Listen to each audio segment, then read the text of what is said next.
L'ETA tue de nouveau. À peine la trêve était-elle rompue que l'organisation séparatiste basque a revendiqué l'assassinat d'un gendarme et une série d'attentats au colis piégés dans la nuit de mardi à mercredi à Bilbao. L'ETA annonce également qu'il s'en prendra aux lignes de chemin de fer entre Séville, Madrid et Valence. Les mesures de sécurité ont été aussitôt renforcées, mais la tâche n'est pas facile car il y a plus de 1000 km de voies à surveiller. Dominique Thiers.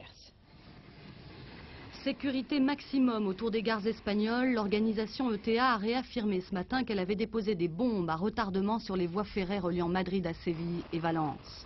Depuis ce matin, la garde civile vérifie 1000 km de rails à la recherche d'engins explosifs. Selon ETA, les bombes devraient exploser entre aujourd'hui et samedi. La campagne espagnole est quadrillée par les forces de sécurité.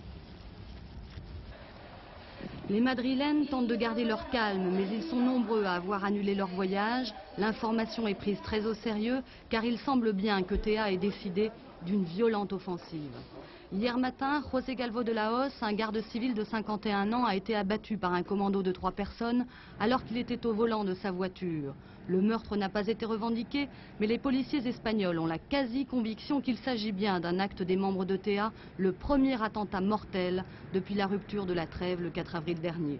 Le groupe séparatiste basque reconnaît en revanche sa responsabilité dans la fabrication de plusieurs lettres piégées, comme celle-ci. Des lettres ou colis envoyés à des militaires, des gardes civils. L'une d'entre elles a blessé grièvement un professeur de gymnastique. Le destinataire était en réalité un policier d'Irún. Dans tous les bureaux de poste d'Espagne, les mesures de sécurité sont renforcées. Officiellement, les autorités espagnoles ont annoncé la rupture des négociations avec le groupe ETA.